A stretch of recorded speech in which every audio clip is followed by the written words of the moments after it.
Y vamos a escuchar el análisis que hace de la realidad nacional Juan Carlos Bartolota. ¿Cómo te va, Barto? ¿Cómo estás? Buenas tardes.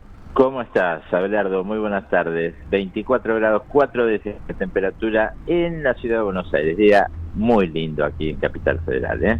Es el mejor tránsito entre el verano y el otoño que va a comenzar pasado mañana. Ya te dije ayer, compro en esta temperatura todo el año, bárbaro. Pero sí, bueno, sabemos que eso no va a pasar. Y no.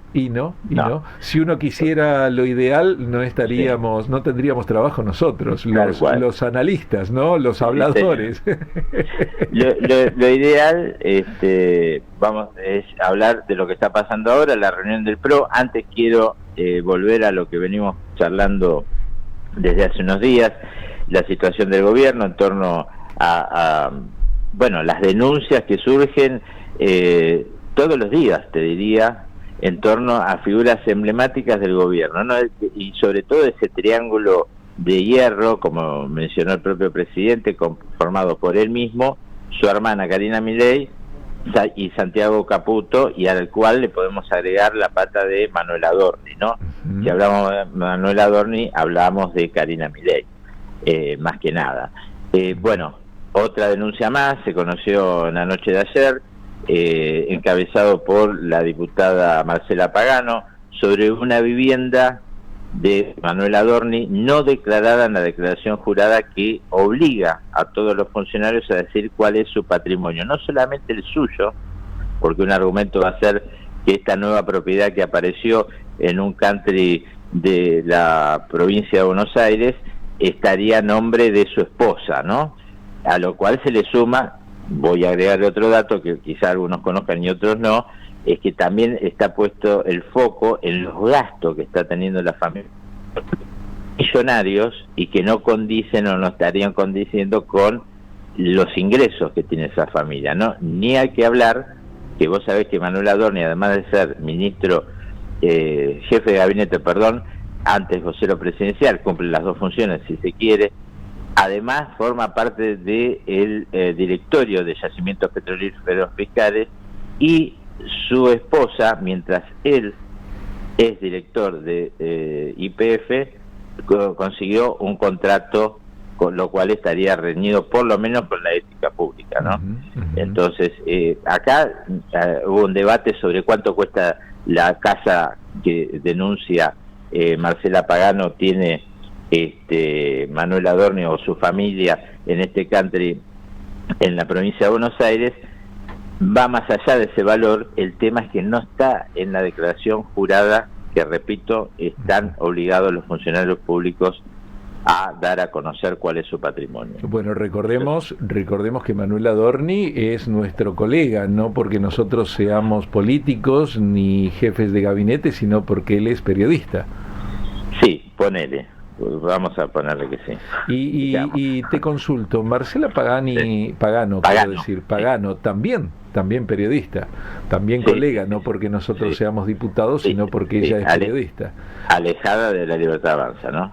Ajá, eso te iba a consultar. Sí, ella tuvo primero un enfrentamiento muy fuerte con el presidente de la Cámara de Diputados, Martín Menem, porque según ella misma relata, había sido designada por el presidente para ocupar la Comisión de Juicio Político en la Cámara de Diputados. Eso no se dio. El que le comunicó que ese cargo no iba a ser para ella fue Martín Menem. Y a partir de eso comenzó una pelea que se convirtió en pública y un enfrentamiento público notorio. Y ya en el último tiempo Marcela Pagano pasó a ser una figura opositora al gobierno más que nada, ¿no? Viene, es la que encabezó también el regreso de Gallo, el gendarme de Venezuela, fue la que estuvo en la organización, contactos parlamentarios, basándose en los contactos parlamentarios que tienen todos los países, entre los parlamentarios de todos los países, consiguió la vuelta del gendarme, ¿no? A la República Argentina. Bueno, pero de lo que se refiere es esto, que claramente Manuel Adorni va a tener que dar o explicar de qué se trata la adquisición de ese inmueble, que todavía no tiene fecha, que se pagan expensas en ese lugar. toda una serie de movimientos financieros que están en la lupa no solamente de la opinión pública, sino también a partir de esta denuncia de la justicia, y que se le suma a lo que ya viene siendo cuestionado e investigado por la justicia, que es el viaje en un avión privado a Punta del Este, que le venimos contando, que no se sabe quién lo pagó y cómo se pagó, si se pagó con dineros públicos o con el dinero de su bolsillo, y si en el caso de que fueran el dinero de su bolsillo, cómo tiene esas grandes cantidades de dinero. Y el otro tema es bueno, lo que pasó con haber subido al avión presidencial en el último viaje de la ya no Argentina Week, sino Adorni Week, que formó parte del escándalo de los últimos días, ¿no? Uh-huh. Así que nuevamente, ayer te decía el presidente con el tema Libra, que sigue estando también ahí, ¿no? Muy, muy cuestionado. El presidente ratificó la figura de Manuel Adorni. Hay un acompañamiento por parte del presidente, digamos, ratificándolo en el cargo. Uh-huh. Inclusive hubo unos tweets en las últimas horas, pero que de alguna manera el escándalo Libra había eclipsado, si se quiere, la exposición mediática y pública de Adorni, pero ahora con esto vuelve a estar nuevamente en la picota, ¿no? Uh-huh. Mientras tanto, esto es una introducción porque quiero también hablar, el PRO está reunido, no está, creo que todavía está hablando Mauricio Macri, allí en Parque Norte. Los organizadores hablan de unos 3.000 participantes, está el gobernador de la provincia de Entre Ríos también allí. En parte del discurso, Mauricio Macri, ahora vamos a escuchar un pedacito que corté justamente para que compartamos. Ajá. Habla de que la gente donde gobierna el PRO está mejor, y hizo algunas críticas también. Dijo que apoyaba al gobierno, pero que el PRO tenía que ser la instancia superadora de lo que está haciendo el gobierno en estos momentos, ¿no? Difícil, no solamente para sus propios dirigentes. El propio gobernador Rogelio Frigerio no está muy seguro de querer romper lazos con el gobierno, porque necesita ese intercambio como gobernador, digamos, y tiene alianzas, una alianza electoral en la última elección con la Libertad Avanza. Es uno de los que duda de lo que está proponiendo Mauricio Macri, que es ir a la elección del próximo año con candidatos propios, ¿no? Y decíamos en estos días que si eso se llegara a dar, también es difícil la posición de Frigerio, porque tiene que seguir de alguna manera alineado, si se quiere, con el gobierno nacional, pero también hay un proyecto propio que podría transformarse en alguna candidatura dentro de lo que el PRO se propone para el 2027, ¿no? Y en un lugar, algunos dicen que podría ser expectante, digamos, a partir de... Son dos gobernadores que tienen, digamos, tanto Frigerio como Nacho Torres, en la provincia de Chubut, son dos gobernadores importantes y que tienen las condiciones como para estar en lugares, digamos, de primera línea en una propuesta del PRO. Y no hay que olvidar, y Barto, no hay que olvidar al primo, a Macri primo. Yo creo que en esto es bueno que me lo menciones. Yo te diría que la figura de Jorge Macri apunta para otro lado, ¿no? Hay que ver si Jorge Macri no vuelve a su provincia, que es la provincia de Buenos Aires, una cosa rara, no rara en la política argentina, porque hemos visto cambios de todos los partidos, de un distrito a otro sin ningún problema. Pero me parece que Jorge Macri, al menos hasta donde yo sé, le interesa más la provincia de Buenos Aires o reelegir en la ciudad de Buenos Aires, que otra cuestión, ¿no? Ir más arriba, digamos, para candidato a presidente. ¿María Eugenia Vidal estuvo? Sí, estuvo. Hay tres ítems. Uno tiene que ver con la inteligencia artificial, el otro cómo se reconfigura el partido, digamos, hay como tres ejes temáticos de esta reunión del PRO. Pero, porque no quiero abusar del tiempo, ¿te parece que escuchemos un poquito? Sí, porque claro. Me parece interesante lo que dijo hace instantes, nada más, Mauricio Macri, del PRO, aquí en Parque Norte, en la capital. A ver. Pero nuestra prioridad fue y va a ser el cambio. Por eso en estos años hicimos algo casi inédito, que nunca pasa en la política argentina. apoyar a un gobierno sin ser gobierno y sin pedir nada a cambio.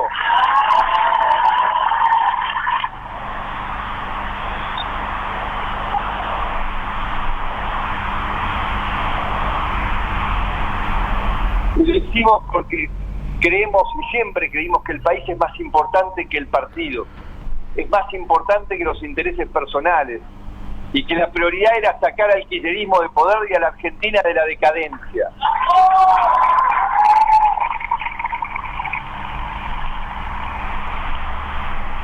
Con la misma honestidad con que reconocemos lo que se logró, tenemos que reconocer todo lo que todavía no está resuelto. Como se dijo, el equilibrio fiscal es un logro histórico, la estabilización era indispensable, acá nadie lo discute. Pero hay una diferencia enorme entre estabilizar y construir, entre parar la caída y empezar a subir, entre el primer paso y el próximo paso. Cuando uno construye una casa, el primer paso es poner las paredes por humedades, sacar los cimientos podridos. Eso es indispensable, es lo que el gobierno está haciendo y nosotros apoyamos. Pero si la obra se detiene ahí, no tenés una casa nueva, tenés un terreno vacío. Necesitamos una casa. Construir una casa es exactamente lo que viene. Construir algo sólido, algo que dure.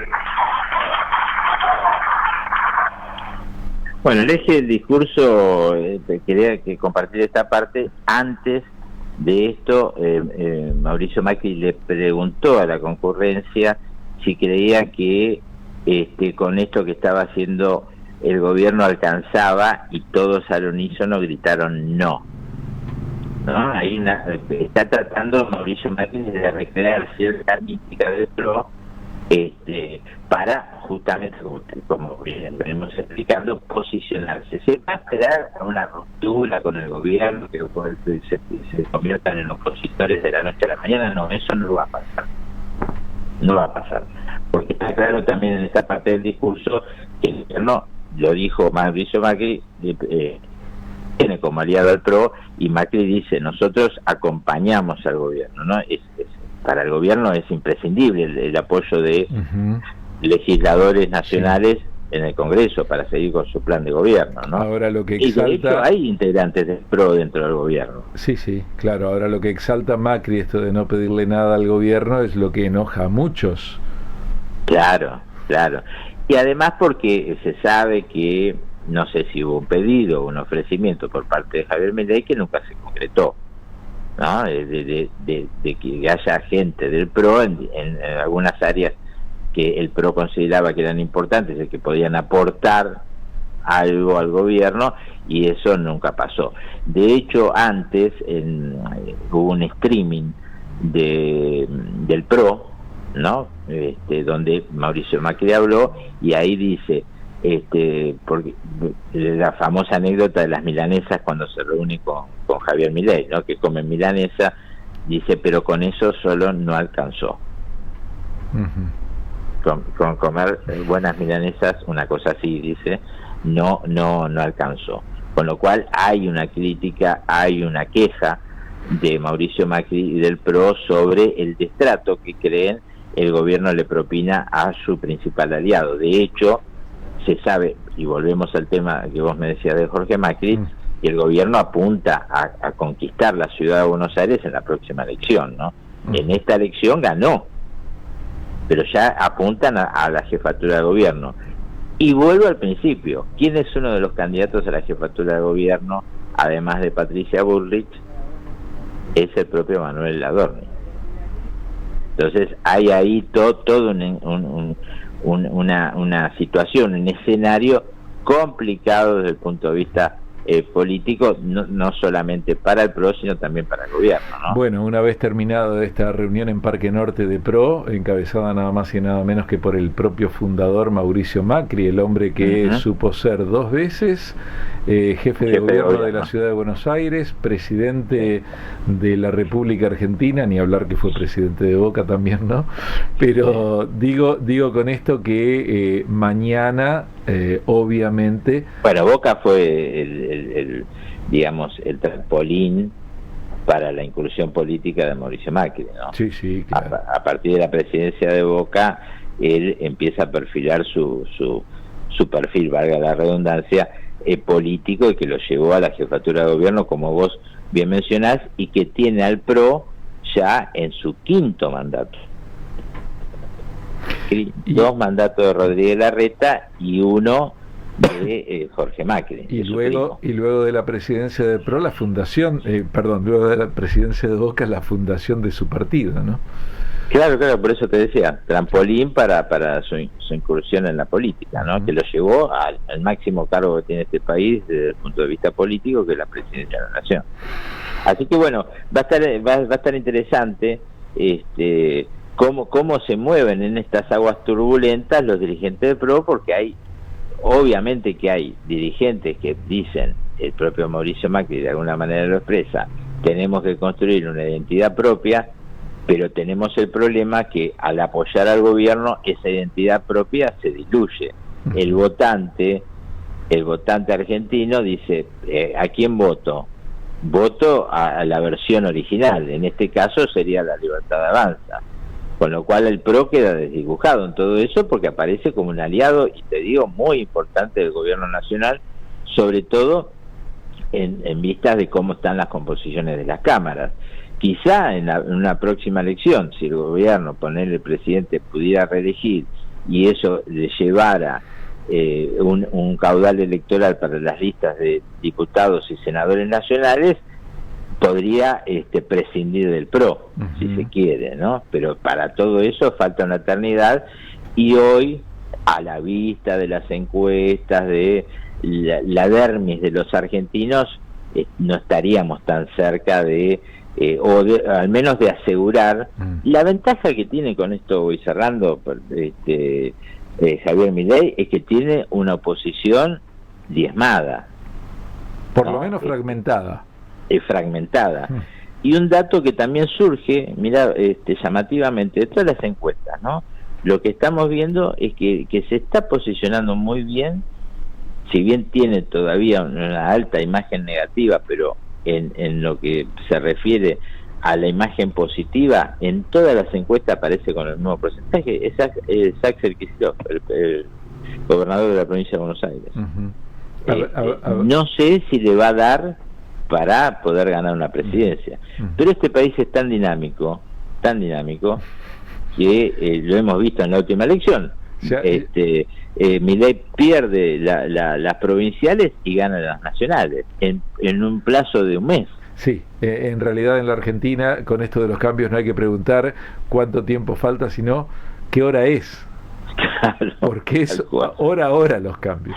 Sí, minuto a minuto, a veces minuto a minuto. Vos fíjate que ayer, por ejemplo, Abelardo, ayer te diría a las 8 de la noche, estaba todo el mundo diciendo desde el gobierno, no, la figura Manuel Adorni es intocable, va a tener el apoyo. Cuando se conoce, después de las 9 de la noche, la denuncia de Pagano, y esto que además dicen que hubo una reunión con el propio Adorni y le dijeron más o menos, decí todo lo que vos tenés, por dónde están tus flancos débiles, viste, una reunión de estrategia para ver por dónde ellos están mirando, por dónde la oposición le puede entrar en términos más comunes, ¿no?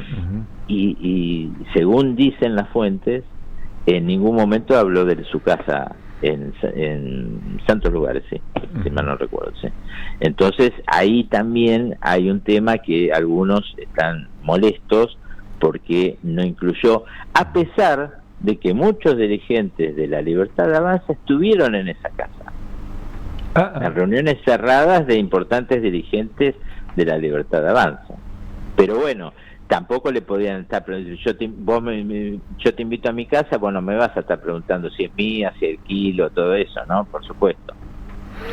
Pero bueno, había cierta molestia, por eso te digo lo de minuto a minuto, ¿no? Ponele, a las 8:30, Adorni estaba blindado por el gobierno, 9:30 había dudas sobre cómo seguíamos con así, ¿no? De cómo seguimos con este tema. Bardot, como siempre, gracias por este informe. Gracias. Un abrazo enorme.